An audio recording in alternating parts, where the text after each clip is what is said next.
Om Shanti and good morning. So, I am told to discuss with you about some aspects of last Murli and particularly about godly services.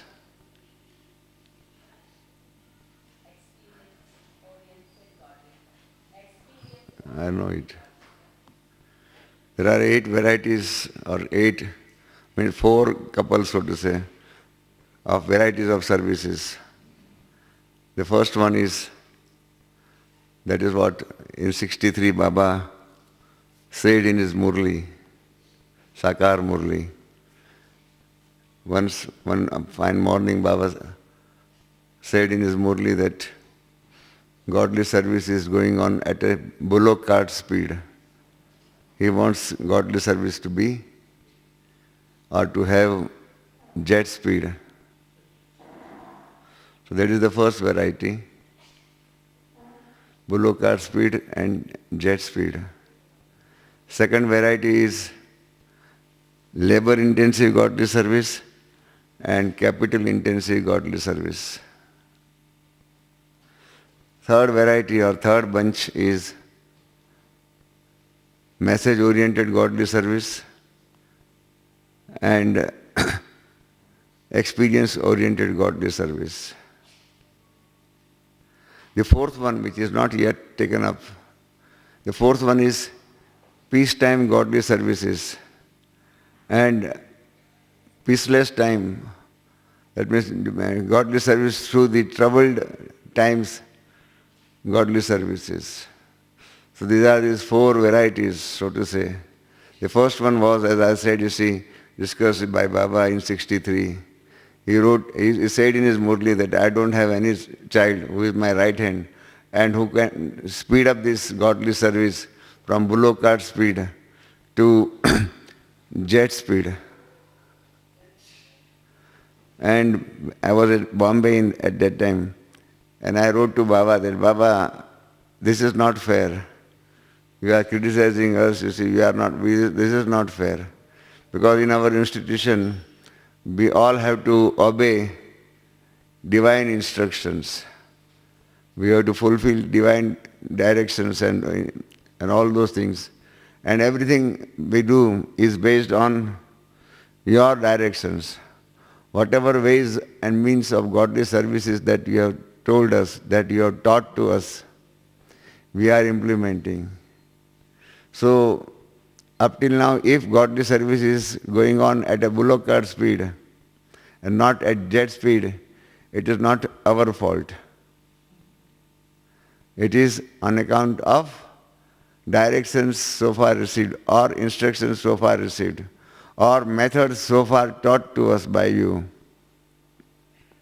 So if you give us ways and means of, or if you teach us ways and means of speeding up godly service with, say, jet speed, then you have to give us such instructions, such ways and means of godly service, and we are sure we will increase the speed of godly service. Then Baba replied to me that you are a good lawyer and you have argued your case soundly, but I know children. And you children have got 6th vice. You all know 5 vices. You know what is that 6th vice? Laziness. Which all children have laziness. And he said, Baba said that I am not giving you ways and means of jet speed godly service because you children are very lazy. And a time may come when you see all those jet speed godly service instruments will be there, but you won't do it, won't use them. And what will happen? That there will be spider's web on all those instruments for jet speed godly service.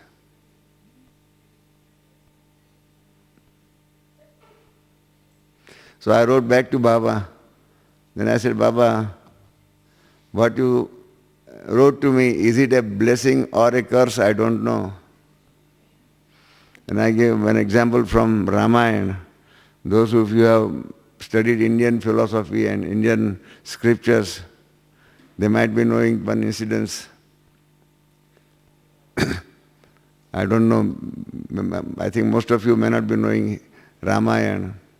In Ramayana, what has happened that King Dasrath, Laukik father of Ram, King Dasrath had no children. And he had gone out for hunting. And then when he was on the top of a tree, near a river, he heard some noise. Somebody drinking water or somebody collecting water.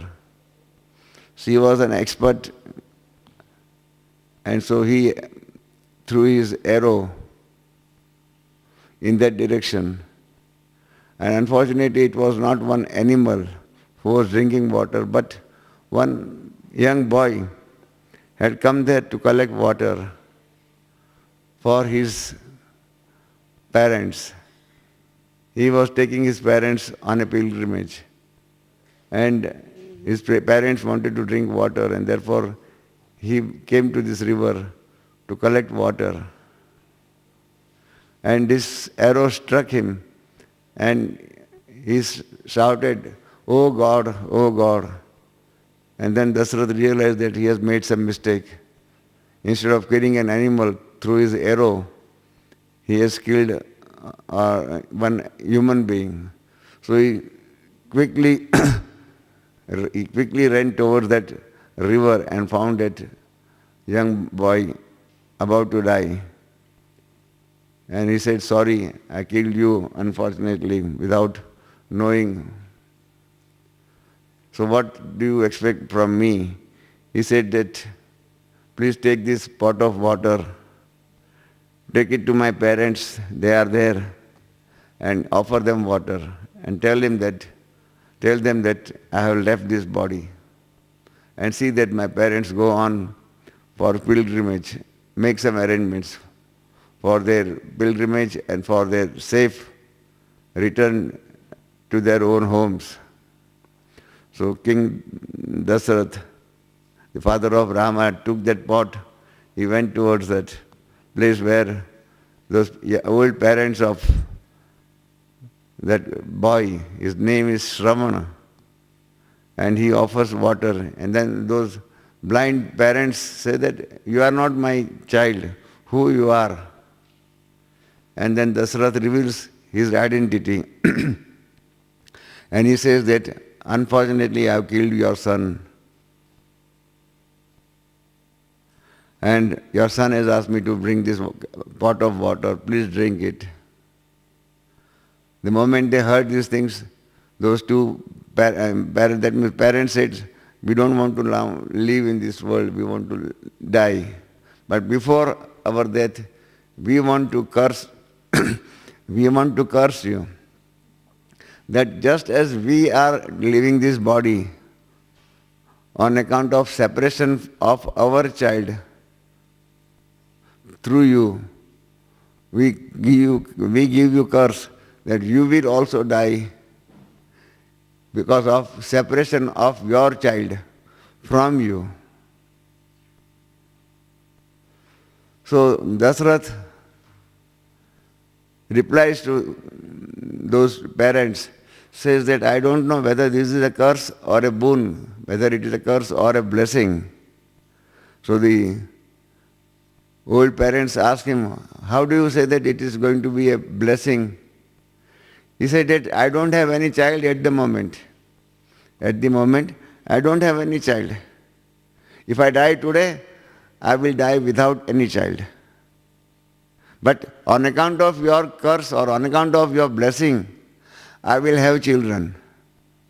And when I die, I will have that consolation that I have my children, but they are not in front of me. They are away on some duty. They must have visited, must have gone somewhere. And so I will have that consolation that I have children. And they will come back and they will perform my after-death ceremonies. They will take care of my kingdom. So I will have that consolation." So it is much better to die with children away from you rather than to die without children. So like that I wrote to Baba that I am like King Dasarath. Because you say that if you give us ways and means of doing godly service with jet speed, and you say that we children are lazy, we have that sixth vice, then what will happen? That those instruments for jet speed godly service will remain in one corner. And there will be spider's web on account because we will not be using. So I told Baba, wrote to Baba that I think this is not a curse but a blessing that at least now you have agreed. Now you have agreed to give us ways and means of doing godly service with a jet speed. And that was the turning point in the history of godly service. That was the blessing that we received, that we wanted to accelerate the speed of godly service. But because I was instrument, I wrote to Baba like this, and Baba gave indirectly or directly, by whatever means you call it, to increase the speed. Then what happened that we had our own songs, then our exhibition, whatnot, you see. This soul was instrument in introducing at least more new 30 varieties of godly services. And the speed of godly service really did increase. So that is the first phase of jet speed godly service and bullock cart speed godly service. The second one is capital intensive godly service and labor intensive godly service. Capital, this is just like factory. In case of a factory, the employer, the boss, invests money, buys machinery, establishes factory, starts manufacturing process. Goods are manufactured and sold, and there are laborers employed. Laborers come and work. At the end of the year, or at the end of the month, or at the end of week also, because in some cases, at the end of the week, salary is paid. So the laborer gets salary or wages for his work done, but the employer gets the profit. Employer may not be there on this spot, but even then he earns profit because he has made capital investment. In case of labor intensive, a worker has to go there, work it. If he works, then he gets salary. If he does not, if he remains absent, he will not get any salary. He will not get any wages. Same thing is here also in this godly service. There are a few labor-intensive godly services. Where, for example, there is an exhibition.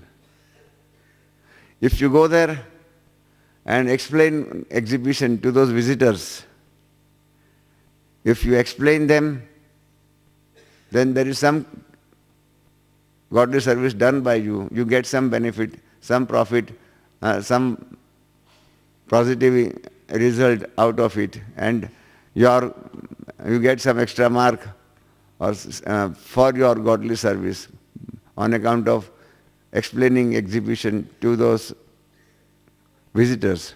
But if you are not there, if you are busy, if you don't go there, and somebody else is explaining that exhibition, what will happen? Nothing accrues to you. You don't get any benefit, although the exhibition service may be there. So in case of labor-intensive godly service, your labor, your efforts, they are directly linked with the result. If you don't work, you don't get any result. If you work, if you explain like that, you see, there are all hundreds of varieties of labor-intensive godly services. But there are a few capital-intensive godly services also. That once you do it, for example, if you establish one center, and then some sisters or brothers go and maintain their center. You will get the benefit of continuous accruing godly service or continuing accruing benefits of godly service because you were instrument in establishing that particular center. And that center runs, and then what happens that in the beginning there will be 5 students, at the end of the month or at the end of the year 50 students, and then like that you see godly service may expand. But you were instrument of, you will be the instrument of putting in that seed, what we call as seed money, or instrument for getting things done. I give one example of a capital intensive godly service. You know our brother Brij Mohan. I think you know brother Brij Mohan. His father, brother Anand, his father wrote one book,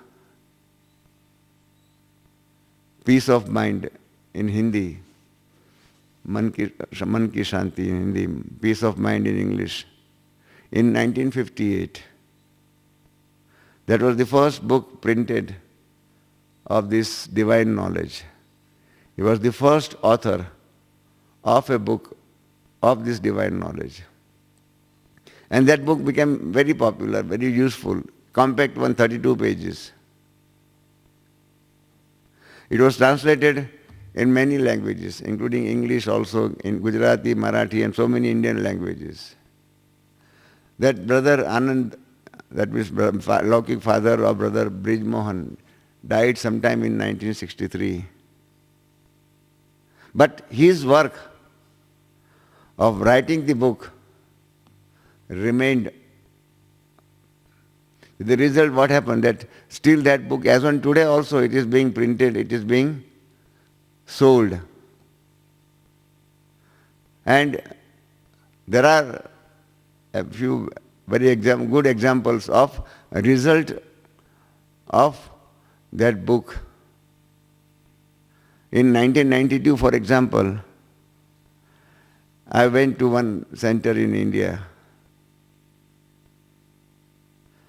There was that foundation stone laying ceremony of one building in Maharashtra. I went there. One of our divine brother, who is an architect also and is also a builder, he was in charge of construction. After the foundation stone ceremony, he came to me and said, Ramesh, bhai, I want to speak with you. I want to tell you something confidentially. I said, yes, brother, what do you want? So he took me to a corner and said that I feel that this building will cost about 600,000 rupees. And I will contribute iron and cement. I will contribute iron and cement, which will roughly cost about 300,000 rupees. So this will be my contribution. 50% cost of this building will be my contribution. So I asked that brother, I don't know you, who you are, and how you came into godly service, how you became member of this godly family. And then he said that, you know, in India we have Rakhi. I think now in the West also, Radhi Janki has popularized Rakhi. You all know it. So he said that he was a very busy businessman, busy contractor or architect also of that town. On a Rakhi day, sisters came and tied Rakhi on his forearm and then gave him that book, Peace of Mind, written, and that happened in 92. And book was written in 1958. The author died in 1963. And in 1992, that book is given by one teacher to a guest, to a VIP. That VIP refuses to accept that book. Says, sorry sister, I am very busy. I don't have time to read your books. It will be just a waste. Please give this book to somebody else who might read it and get some benefit out of this book. Sister said, okay, okay, so many visitors come to you. Keep it here. Keep it on your desk so that if somebody comes, he may read this book because there may be queue. There may be queue of visitors to meet you. So sisters insisted and that brother said, okay, if you want to waste your book, keep it here. I don't mind. He was staying in the same building. On the first floor, it was his residence, and on the ground floor was his office. Then what happened after a couple of days? He had some problem. He was busy in this office and he was not getting sleep. So what to do? How to spend time or how to kill time? So while he was just walking in his office chamber, he just saw that book, Peace of Mind. And he actually at that particular moment wanted peace of mind because he had some big problems because of which he had those sleepless nights, so to say.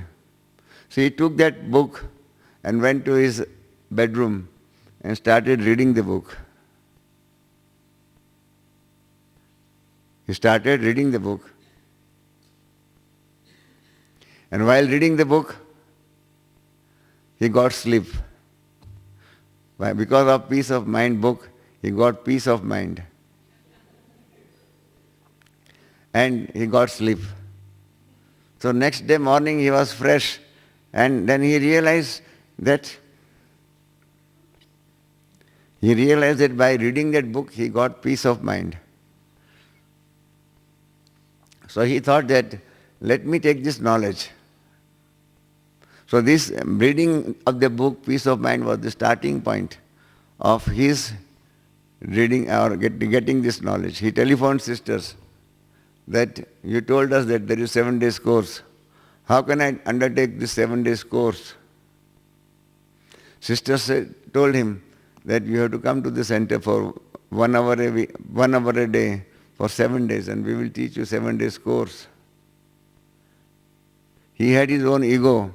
He said, sisters, what do you think? I am not such a useless person that I can spend 1 hour a day for 7 days. I am very busy. But I can do one thing. I have my assistant, PA, personal assistant, who is a stenographer. He will come to you.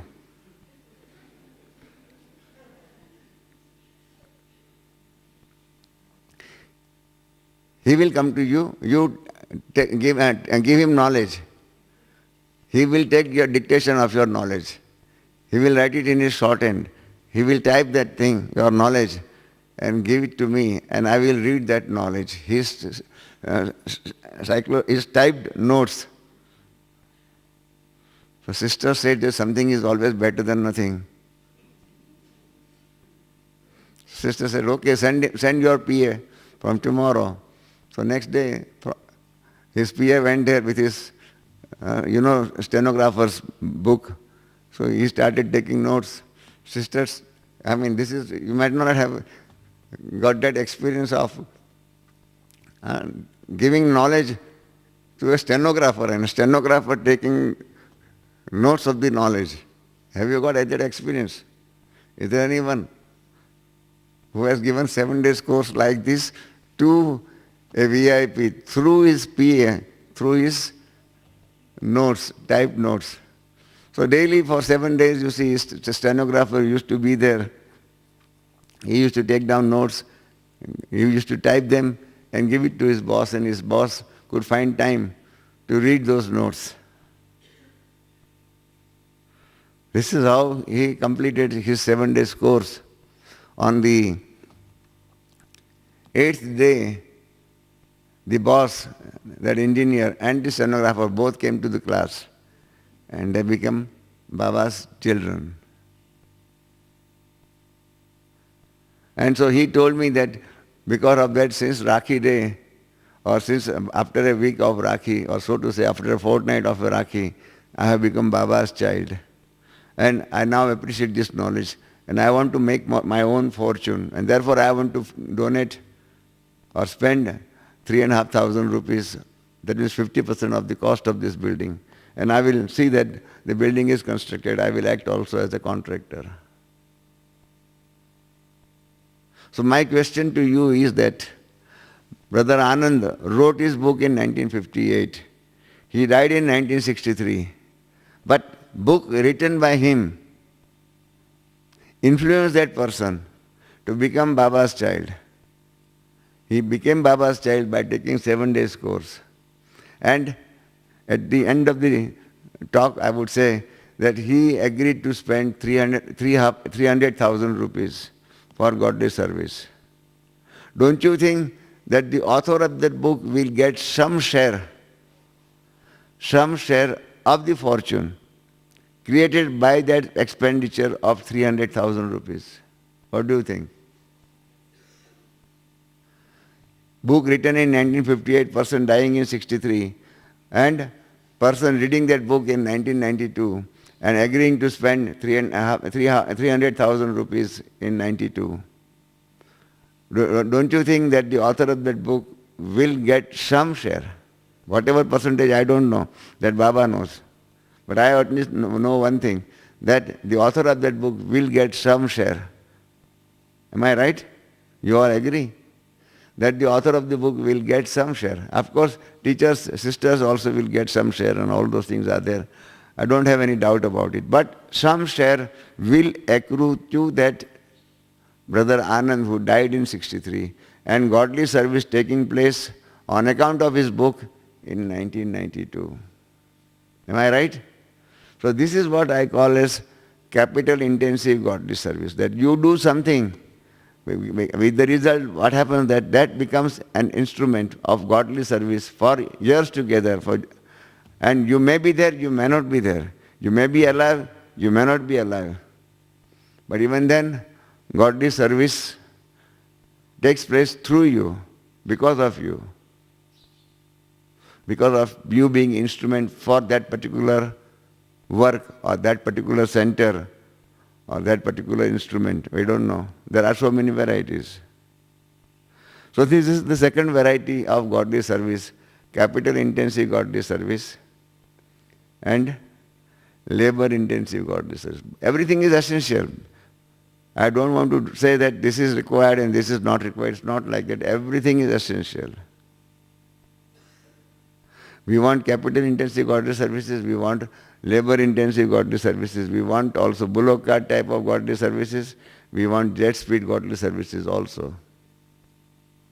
So these are the 4 varieties. Other 4 varieties, as Baba said on that day, don't do, and now you see, through your experience, through your tapasya, penance and all those things, you must see that you give some experience to somebody. And for the first time, so to say, in this season, Baba drew that distinction between message-oriented godly service and experience-oriented godly service. And Baba very clearly said that when you do godly service through your words, effect of words may be for some time, but afterwards, in due course of time, those spoken words may not have its own effect. But Baba says that, Baba in his Murti says that, if you have given experience to somebody, then that experience will be a long-lasting experience. He can't forget that particular experience. It's very clear. It's very simple. For example, I give you a spoon of sugar. I give you all the, in detail, all the plus and minus points of sugar. What is sugar? How is it? There's sugar cane, and through sugar cane we get sugar and all those things. But I don't give you its taste. So what will happen? When you look at the sugar, you know this is sugar, but you can forget. Afterwards, I give you 1 spoon of salt. You may be confused that this is sugar or salt. Because sugar is white, salt is white. Both of them are crispy. So there will be confusion. And you have to just remember in theory what are the benefits, how it tastes and all those things in theory. But if I give you taste of sugar, then you know that sugar is sweet and all those things. Then you remember that sugar is sweet, that is your experience. Before, when you have not tasted, you have only theoretical knowledge through words only, that sugar is sweet. You can forget that thing. But if you have tasted sugar, you know it is sweet, then what happens? If I offer you a cup of tea, without a spoon of sugar, what will happen? Amritaban will immediately say, Ramesh bhai, what is this nonsense? You have not given me this cup with sugar. Give me 1 spoon of sugar. You can't see in a cup of tea whether the sugar is there or not, in theory. But if you know the taste of sugar, if you just sip a little bit of coffee, what will immediately Amritaban will say, yes, there is no sugar. So without, you can't see physically also, the sugar is there or not. But because you know the taste, although the sugar is invisible, you can immediately diagnose and recognize and say that, yes, there is no sugar in this one. Am I right? You can easily say, because you have got that experience, that this experience is like this. But if you just have theoretical knowledge, words, only worldly knowledge or words, that means knowledge through the words, then what will happen? That such experience, such things may be forgotten. But if you give experience of something to somebody, then what will happen? That particular person will remember that experience. Give them experience of peace, give them experience of love, give them experience of happiness and all those things.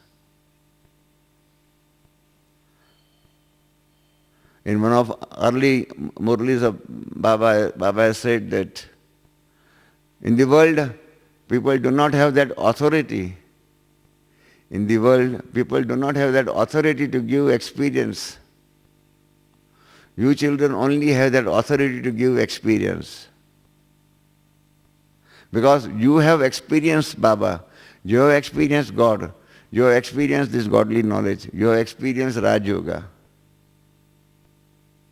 And therefore you know it, that in this particular manner you can give experience to others and other souls can experience also. In bhakti, for example, what happens that people go, there are so many, in India you see there are so many places, those scholars come and give talk on Ramayana or on Mahabharata or other scriptures also, even on Gita and all other things, scriptures also, for days together. But they merely talk. They do not give experience. With the result, what happens? That those who listen to their talks, to their discourses, people forget. But if they get experience, then what will happen? That they will remember these experiences forever. And this is how Baba wants us to now change it over. In the beginning, you see, when we were in that infant stage of doing godly service, it was essential to give message to all. That Baba is now, Shiva Baba is giving this knowledge and all those things. Message of Baba incarnating on this earth. All those things, you see, In the beginning it was essential. And in the beginning Baba wanted us to give or to do message-oriented godly service. In fact, in one of his Murlis, Baba says that one of the aim of doing godly service is, Baba says that you have to inform everybody. You have to inform or give message to everybody that Shiva Baba has come. You have to give message to everybody that Shiva Baba has come, and come and take this benefit of this knowledge. Experience this knowledge, obtain his blessings, and obtain divine benefits or divine birth in the golden age. And there Baba clearly told that I don't want anybody. I don't want to listen from anybody at the time of destruction. At the time of destruction, that they should tell that, oh God, now there is destruction. You must have been here on this earth. We did not receive your message. If we had received your message, we would have acted upon your message. We would have obtained fruits of your message. We would have obtained better result in the new world. We would have obtained our place in the golden age. I remember in 74, I and B.K. Usha, we were in Tanzania, Dar es Salaam.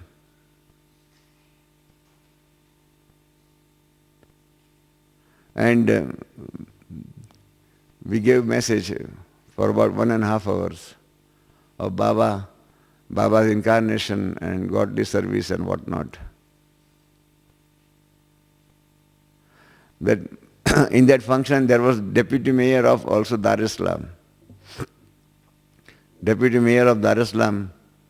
And at the end there was that question answer session. And that Deputy Mayor got up from his seat and said, Ramesh bhai, I don't want to ask any question to you, but I want to ask question to Shiva Baba through you. I said, what question you want me to, what question you want me to inform or tell to Baba, Shiva Baba? This happened in 74. So he said that, oh, tell Shiva Baba that you came on this earth in 1937. You came down on this earth in 1937, and from 1937 you are continuously giving your knowledge to all. And we get your message in 74. Why? Why this discrimination? Why this discrimination that children in India got message right from 37, and why your children in Tanzania, in Dar es Salaam, they get message in 74? Why this discrimination? This is my question to Shiva Baba.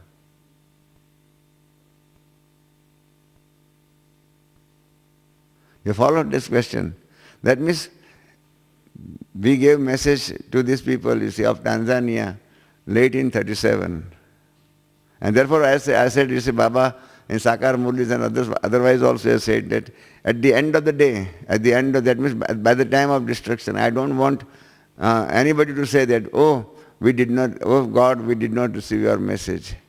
If you had given us your message, we would have accepted your message and we would have transformed ourselves and we would have obtained one seat in that golden age. When we started first exhibition in India, in Bombay, we had two models. On one side, one picture of destruction and this Kali Yuga and destruction.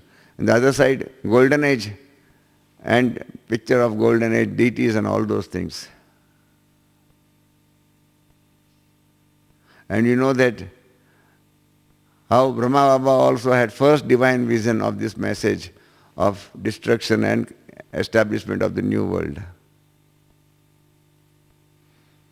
That happened in 36 or so, when Baba was in Bombay and he was staying near the seashore, and in the evening he used to go for a walk.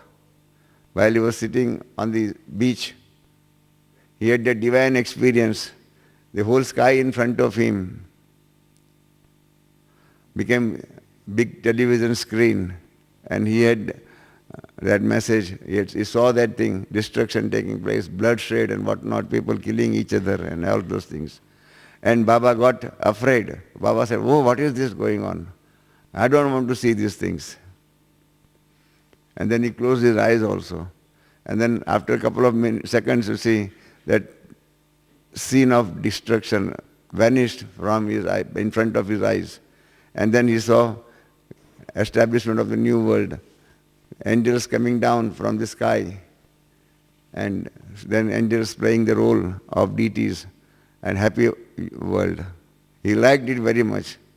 And then Baba heard that voice, that message, that you will be responsible for this transformation. I have actually heard this story from Baba. And then I said, Baba, then what did you do when you heard this voice, that you will be responsible for this world transformation? Baba said, he raised his hand like this and said, "Oh, I don't think I am capable enough to do this work." He raised his hands like this and he refused to accept that responsibility. So this is the message which was the starting point of godly service, which brought about a change in Brahma Baba. He went to Calcutta. From Calcutta he went to Banaras. He stayed there for 2 months. He went on churning this knowledge and all those things. He was in the transitory stage. He came to Hyderabad, and then he was participating in the birthday celebration of his grandchild. And then from that celebration he got up and went to his room. Dadi Brijendra followed him, because Dadi Brijendra was the mother of the child, Baba's daughter-in-law. And there she saw for the first time Sri Baba incarnating in the body of Brahma Baba. And Baba uttering that Sanskrit words, that famous Sanskrit verse. I don't want to repeat that because most of you do not know Sanskrit. And so the first incarnation of God, first time incarnation, I always call Dadi Brijendra as that lucky person, that she was the first to see the incarnation of God on this corporeal world. We all saw incarnation of God the other day on 25th. But now, in 2005, Dadi Brijendra was lucky to see that incarnation of God of Shiva Baba in 36 or 37. So this is, in the beginning, Baba wanted us to give message to as many souls as possible. And therefore we had exhibitions and whatnot. So many exhibitions.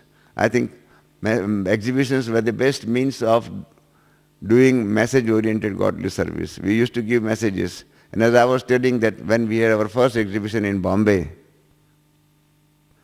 we had taught our guides that when you take the party in front of that destruction portion, Kali Yuga or Iron Age portion, when at the back there is a nicely painted picture of destruction taking place, floods, atom bombs, people killing, all those things and all. That means all those three ingredients for destruction, natural calamities, civil wars, and international atomic war. All those things depicted nicely. And we used to tell people, our guides used to tell those visitors that, look, now you are seeing this destruction. Now you are seeing this destruction in the form of a picture.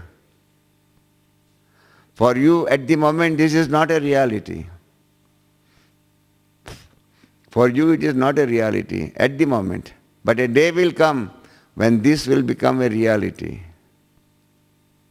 A day will come when this will become a reality, and at that time, you will remember us, because we are now giving you this message that this world transformation is going to take place because God is now on this earth.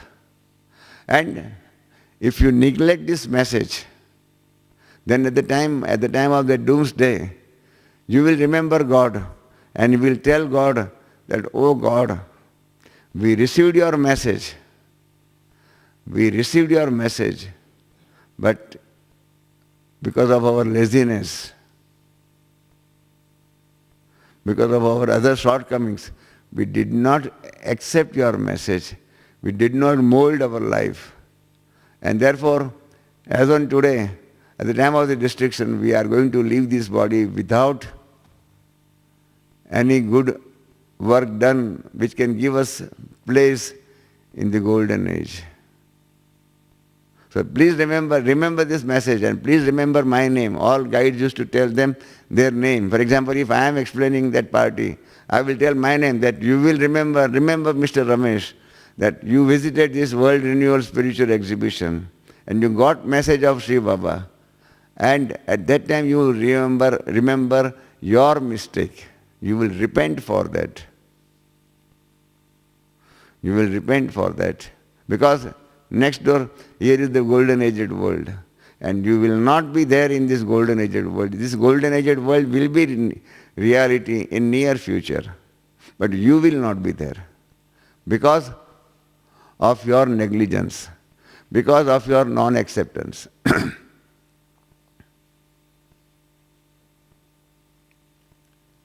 So in the beginning it was essential to have godly service through messages.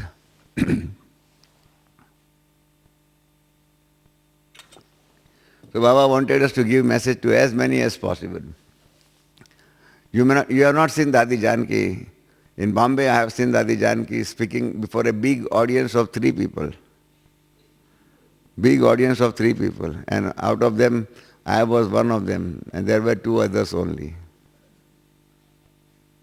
A day was there like that, you see. A time was there like that, you see, when there were hardly couple of people. I remember when I became Baba's child, in the beginning I was cooperative soul. I became Baba's child in 61. And then we had our first function, Rakhi Day. And so Dadi Nirmal Shanta was our teacher. So we had our service planning meeting. And Dadi said, what do you want to do? I said, Dadi, we want to give message to as many as possible. Let us have a big function. Let us have a big function. So Dadi asked me, for how many people? I said, Dadi, 4,000, 5,000 people will be sufficient. He said, what do you want? What do you talk? Hardly anybody comes to our function. I told Dadi, that is your old traditional method.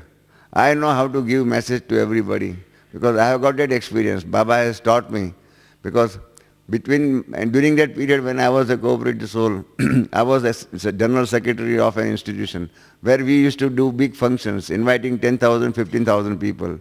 They used to pay for their entrance, 10 rupees, 15 rupees, 100 rupees like that. We used to charge money. They used to come and they used to get reward for what they have spent money, for what they have come there.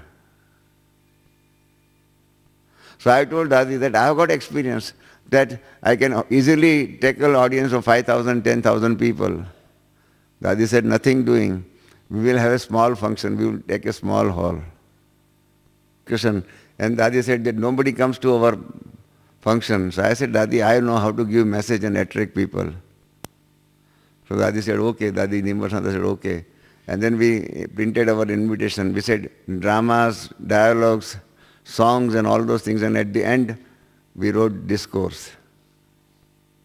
And a hall for 350 was booked. We opened the gates at 3 o'clock. Function was from 3:30. And within 5 minutes, 350 people came and occupied the hall. So this is how you see message-oriented godly service started. In the beginning, we were not knowing how to give one message also. We used to just print messages, invite,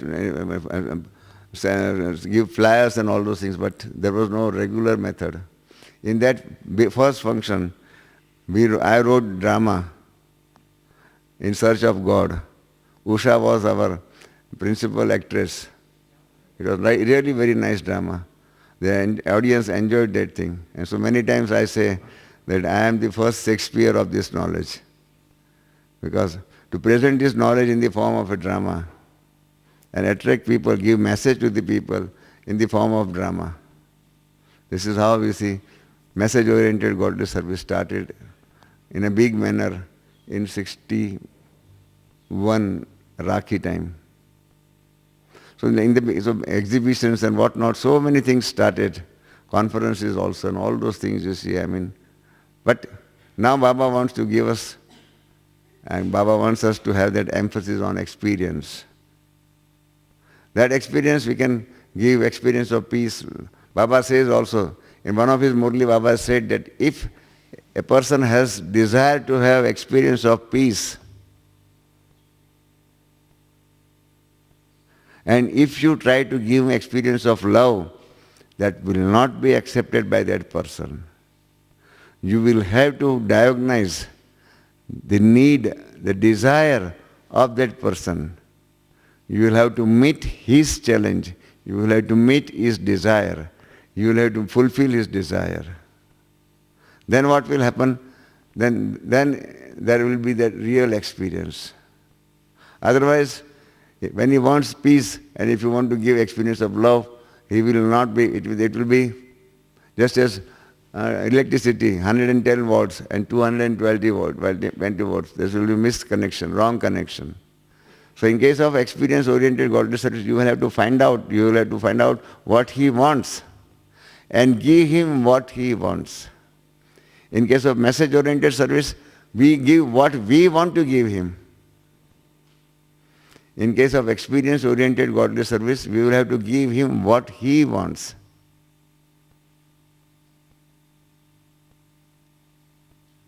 For that, in another Avyakta Murli, Baba has said that you children should have an intellect of a scorpion. Intellect of a scorpion. You know scorpion. So Baba says that scorpion also knows that when and where he should bite, so that his biting is most effective. Where to bite, how to bite, and all those things. The scorpion knows it. He will not bite on a hard surface. He will bite on a soft surface. Because he knows that the poison will go into the depth in a soft surface, not in a hard surface. So you in experience-oriented godliness, you have to find out the soft corner in that particular person and touch his soft corner.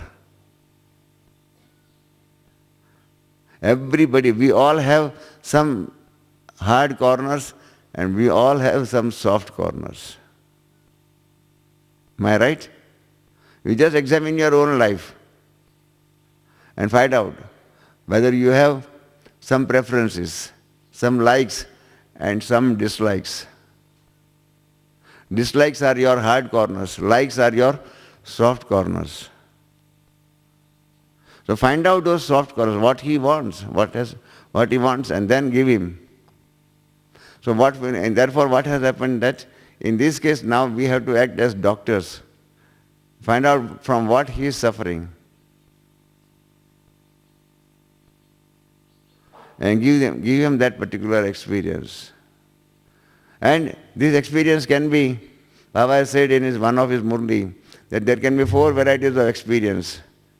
Experience of, for example, somebody wants experience of peace, love. That means experience of connections with Baba also. Second thing, experience of Baba's knowledge of all virtues. First is connections with Baba or relations with Baba. The second is experience of virtues. The third is experience of powers. We can give experience of powers. And the fourth one is experience of what actual deeds committed or performed by Baba. We can narrate those experiences and those people will be absorbed in those realization of those experiences which Baba has given us so far. Narrate them and then what will happen? Those incidences will create lot of impact on the minds and hearts of the people.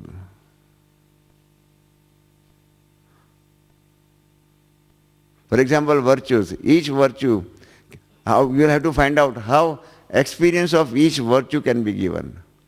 Up till now we were knowing that how knowledge of each virtue can be given, or each power can be given. But you will have to give them now experience of each particular power. When, for example, we had invited High Court judges of Bombay, 10 High Court judges came here. And I was giving them class on these powers through yoga. Powers through yoga. And you know those 8 powers that we get in yoga. You all know those things. So one of them is power of judgment. So I told them about this power of judgment. I gave them class on these powers. And then at the end there was question answer. And one judge said, I don't want to experience other powers. If I get it, it's all right. But I want experience of power of judgment. Because I am a judge. As a judge, I have to give judgments. So if I experience this power of judgment, if I get benefit, if I get this blessing of power of judgment, then what will happen? My judgments will be perfect and most effective. Because as a judge, I know that I should not punish an innocent person, or I should not allow a culprit to be free. I should not make wrong judgments. So I want power of judgment. Give me knowledge of how to get power of judgment through yoga. Up till now you gave me details of all this knowledge of power, all the powers. Now teach me how to get this power of judgment. And then we gave him power of, the experience of method also was taught. They all went back to Bombay. And then they continued, out of 10, 4 continued to do yoga, morning 4 o'clock yoga. And after a year, we had a get-together of all those judges. They came, they came to our center. And then I asked them about their experience of experimenting with power of judgment. And that judge who asked me this question, he said, yes, Ramesh bhai, I have experienced this power of judgment. Then I asked him this question, that how could you differentiate between your original power of judgment before you experimented with yoga and afterwards? He said, this experience is a very subtle experience. But I know, in the beginning, otherwise, you see, before this knowledge, I was having a dilemma, whether this is right or wrong.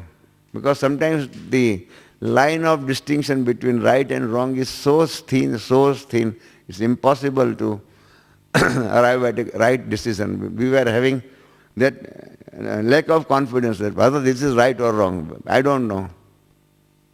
You know that President John Kennedy, he had that dilemma whether to attack Cuba or not. To attack Cuba or not. He said, oh God, please give me help, guide me. Whether should I attack Cuba or not? Because what I will do will be written down on the pages of history. Anthony Eden, English Prime Minister, made mistake of attacking Suez Canal. He lost it. And as a result, what happened? That he had to resign as Prime Minister. Madam Thatcher, she attacked some of those islands near South America. And she knew that if I fail, I will have to resign. But she made the right judgment and she succeeded.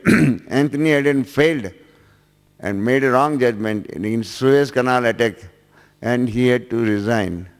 President Bush attacked Iraq. He succeeded in that thing. So he survived. But if he had failed, like that John Kennedy also thought, if I fail, I will have to resign and people will say that here is a failure president of America.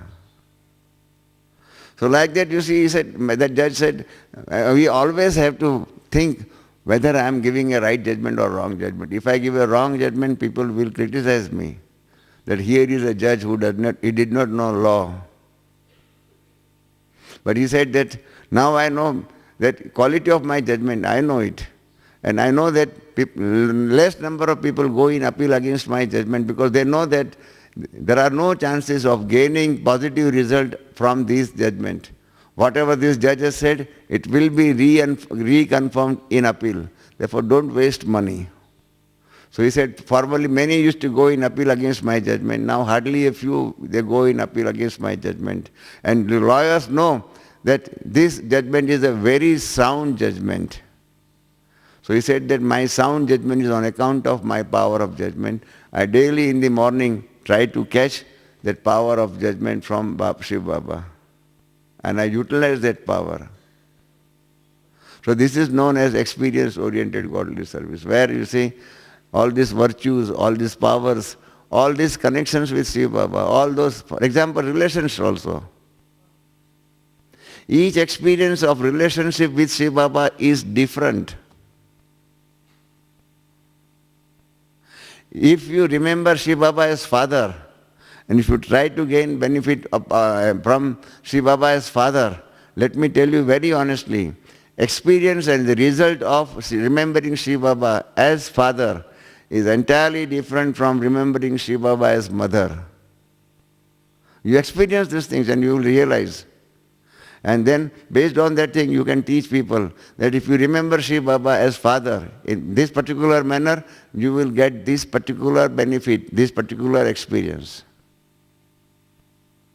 In a family also, a child knows the basis of different relationships in the family. If he wants food, he will not go to this father, but he will go to mother. The mother, I am hungry, I want food. He knows it, that food can be given by mother. So he approaches mother for food. But if he wants money to pay his school fees, he will go to his father. Oh father, give me money. Am I right? You must have all done these things. But if you wanted to play, you will not go to your father. Come on father, let us play. You will have gone to your brother and sister or friends. Let us go and let us play.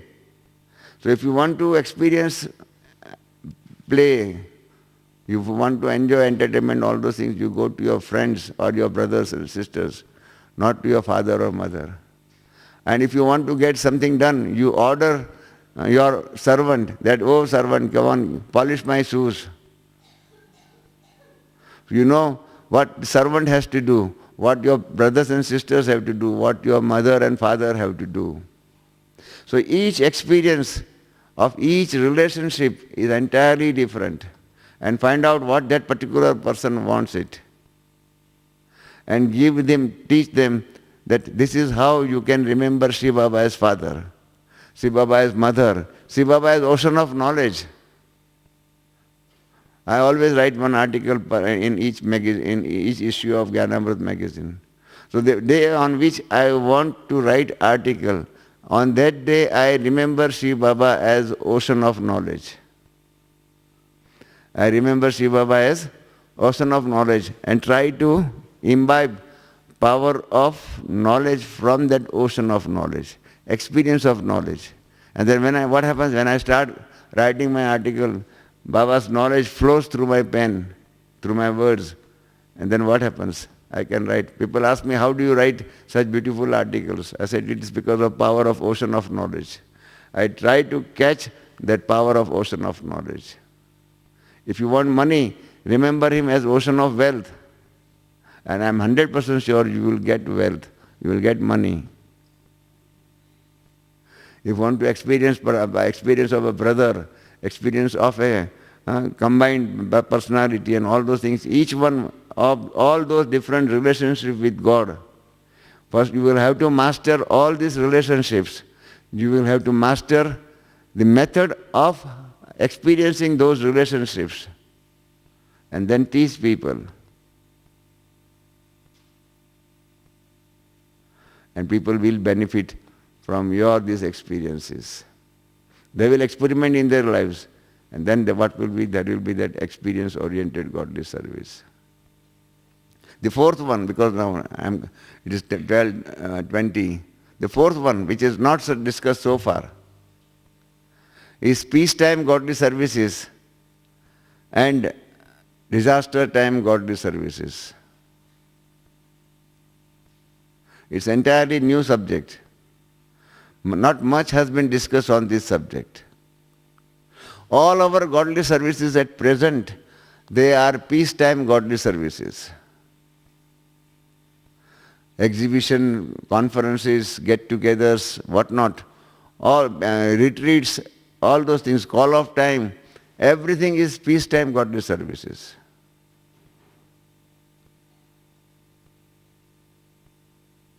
But what will happen? How best we can do godly service at the time of destruction? You can't conduct a conference, you cannot organize a conference at the time of destruction. It is just like this. Vehicles for journey on the road, on the earth, they are entirely different from vehicles in an ocean or in a river. You can't drive your motor car in an ocean. Can you drive it? You require a different variety of vehicle. You require a boat. Same sets of vehicles are not useful. Like they are entirely different. Peacetime godly services and destruction time of godly services. What happened? Why I experienced these things and why I could tell you, because in Bombay, long back, before about 15 years, we had riots on account of some religious differences between two communities. And curfew was imposed, curfew. For 5 days totally, we were confined to our homes. For 1 hour only they used to give break, so that during that 1 hour people you can go out, buy milk and all those essential commodities and survive. But for 5 days we were totally confined to our homes. And then at that time I was doing yoga, and then I realized that how to do godly service during riots and when there are curfews. You can't go up to people and invite people, come on, come to us. He gets only break of 1 hour. In that he has to buy vegetables and all those things. He can't come to you for a retreat. Can he come? He can't come. You can't organize exhibition.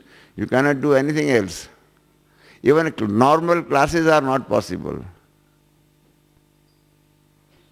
So then I realized what should be the methodology for doing godly service during such peaceless time, during such disturbed times. Baba has said that at the end, all those who have received messages and all those things, they will realize that yes, they had received Baba's message. They will come to you. And at that time, they will have soft corner to receive Baba's message. And highest service, highest godly service will take place during those disaster times. Highest godly services will take place during those disastrous times. And at that time, for example, Baba has said, your service through the power of mind, service through our subtle body. Through our subtle body, we can go to any place.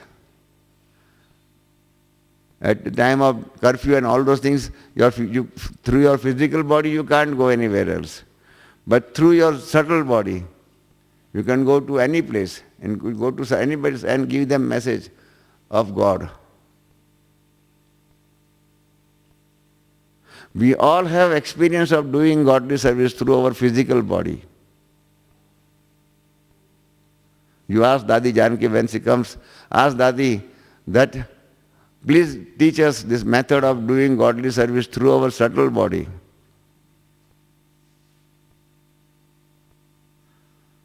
Our subtle body, physical body requires rest. Subtle body, Brahma Baba is doing godly service through his subtle body.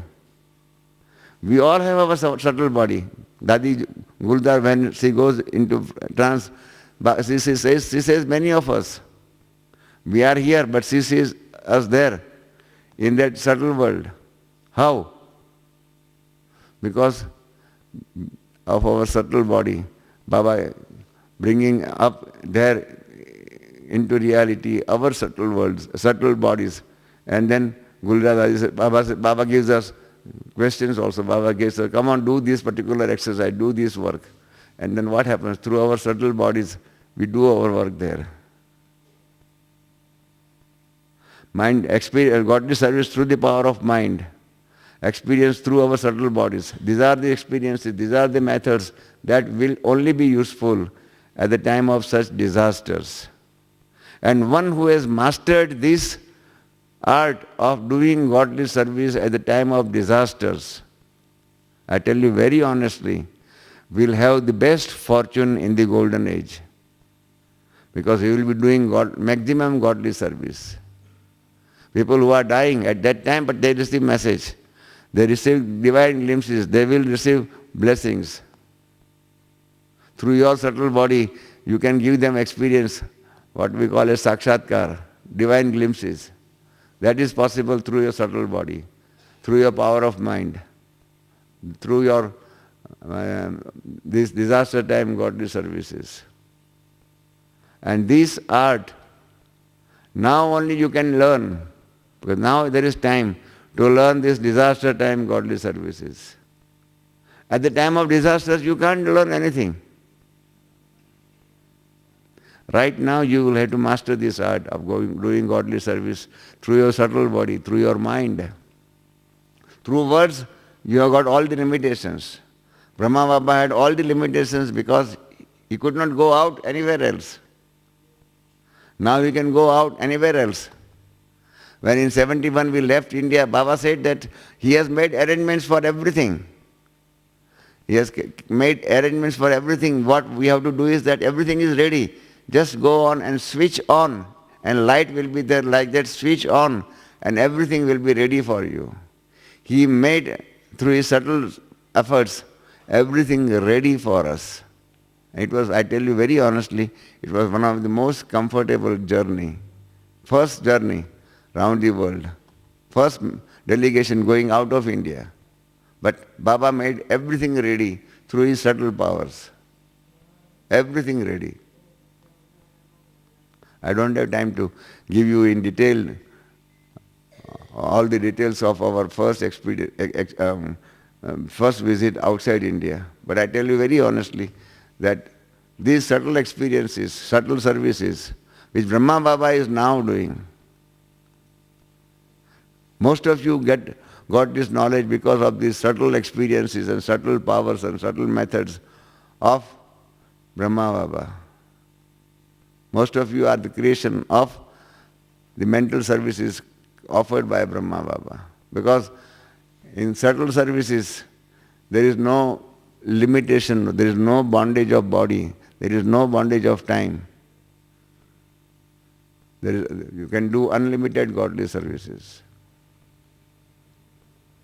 You can, through your subtle body, go to a particular person and give him knowledge, give him message. I give you one example of my experiment. One of our divine brother in India had problems with his wife. His wife was a big obstacle for him to become Baba's child. So I told him that you give subtle vibrations daily in the morning after Amrit Vela. You do for 45 minutes Amrit Vela for yourself.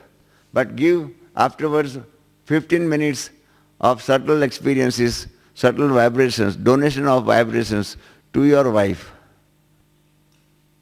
And I told him that I will also help you. I will also help you. I will also send subtle vibrations to you to strengthen your vibrations for your wife. And I also used to give him this type of subtle vibrations, subtle powers. On 3 occasions I found that powers which I was donating to him, they were coming back. He was not receiving them. So I asked Baba, what is this? Why this donation of powers to him are coming back Then Baba in my yoga told me that because on those 3 days he was not awake and he was not doing morning yoga. If he had been doing morning yoga, he would have been in a position to receive my subtle vibrations, and he would have been in a position to send those subtle vibrations to his wife. So I wrote to him that on these 3 days, you were not receiving my vibrations to you, were returning back as when you send letters to somebody. What happens? If the person is not there, what happens? The letter comes back to you as undelivered. Am I right? When you send letters to somebody and that person is not there, the house is locked, or he might have changed his residence, the letter comes back to you as undelivered. Like that, these vibrations come back to you as undelivered.